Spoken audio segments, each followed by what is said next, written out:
Seriously, it does not matter what time of year it is, jerk chicken is always in season.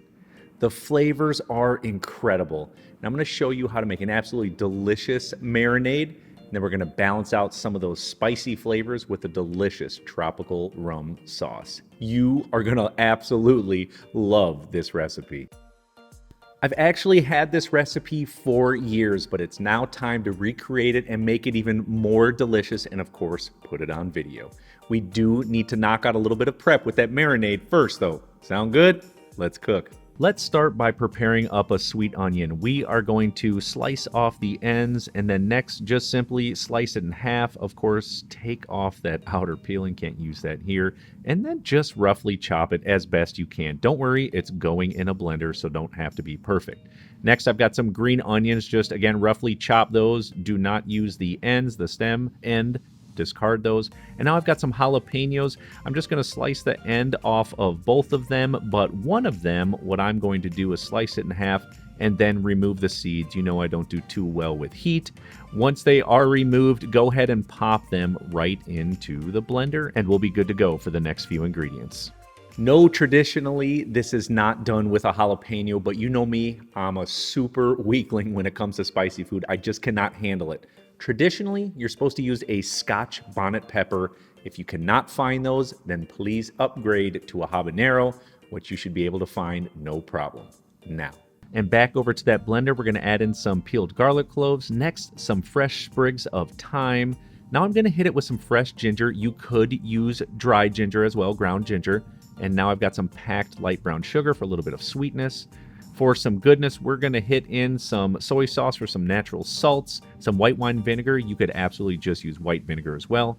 And of course, some oil. Traditionally, you'd use palm oil. If you have olive oil, fine. Now what we're going to do is squeeze in the juice of 2 limes. Make sure you get all that goodness in there. Now we're going to add in some sea salt, a little bit of ground black pepper. And now for the seasonings, I've got some cinnamon. I like to add a little bit more than usual here. And next, I've got some ground nutmeg. Now, before I add in this last ingredient, a very common thing to add in is allspice. Well, allspice is a combination of cinnamon, nutmeg, and cloves. I've obviously already put in cinnamon and nutmeg, so now I'm going to add cloves. No need for allspice. Here we go. Now, like I said, we're going to add in the ground cloves. It's got a lot of flavor, so be careful. Put the lid on the blender, and then what I'm going to do is just pulse it. We don't need this to be incredibly smooth. A little bit of chunk in there is totally fine. We're essentially making a wet brine. This is what's going to season up our chicken. This looks fantastic. Go ahead and set it to the side. And for the sake of all things holy, I always tell you, taste it. Season once, taste twice. Taste it, season it, taste it again. See if you need to add anything else. This should be extremely flavorful. Now what we need to do is add the chicken right to a plastic zip bag. You can absolutely use a casserole dish or a plastic container, totally up to you. I'm using thighs and drums. You can use boneless, skinless chicken breasts or even split chicken breasts. Now I'm gonna add that marinade all over the chicken. Once it's in there, go ahead and zip up the bag, and you know what I like to do. Usually move some things around, get all of those ingredients incorporated in there, and then of course to make sure that it sits up so that when it's marinating, all the chicken is covered. I put in another container, then off to the refrigerator. You know I'm all about the balance of flavors, so what I'm going to try to do here is offset a little bit of that heat that's in the marinade with some sweetness. We are going to make a very delicious, slightly sweet tropical rum sauce. Here's what you need. Go ahead and add some pineapple juice right to a small size sauce pot. Next, some dark rum, lots of good flavor there, try not to drink it. And then some packed light brown sugar. This looks fantastic. We are heading right over to the cooktop. We're gonna immediately crank the heat on to about medium to high. What we wanna do is reduce the amount of volume by about 1/2 so it becomes this beautiful, delicious, syrupy-like sauce. It doesn't have to be super thick. As long as you got it to that nice syrup consistency, we will be in good shape. This looks fantastic. Go ahead and set it to the side. It'll be good to go when it's time to use it. Now let's pull out our beautiful jerk marinated chicken. Looks amazing. You've heard me say it before, when it comes to marinating, it's best to do it overnight. And doesn't matter what time of day you decide to start marinating, whether it's morning, afternoon, or night, hit it in the fridge overnight, and the next day, whenever you're ready to cook, let's do it. It will be so much more flavorful. I'm telling you, do this. Incorporate it into your everyday cooking. Now what we need to do is grab that chicken because we are headed outside to a grill in between 425 and 475 degrees. Usually I say 450 to 550 on a hot grill. We're going to cook it a little bit longer and on a little bit lower heat so that they're perfect.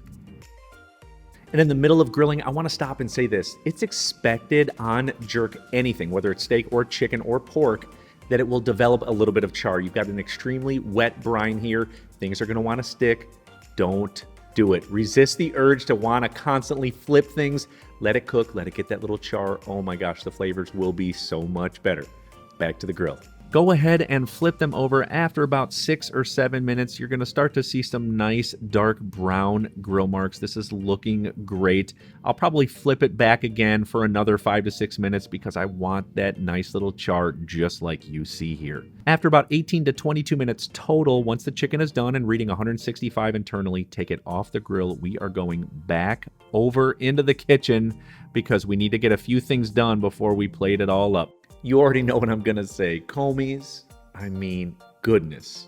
You learn and practice these fundamental techniques like how to make a proper jerk marinade, how to marinate overnight. You should do this with everything you marinate. Doesn't matter if it's a wet or dry brine. Use it and do it. It will make everything so much more flavorful. I can't stress it enough. Put it into your everyday cooking and all of your homemade food from scratch. It will always taste better. Better than the restaurants, better than the stores, you name it. Of course, we're now going to plate up in slow-mo.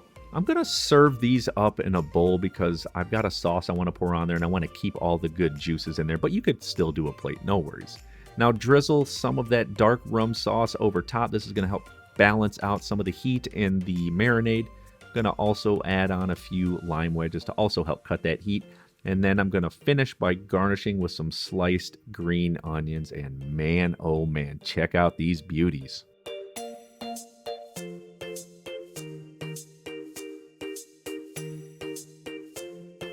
This jerk chicken is incredible. I'm promising you right now, you need to do it as soon as this video's over. Like and share it. Be sure to subscribe to my channel. Check out this recipe. You will love it. We'll see you on there.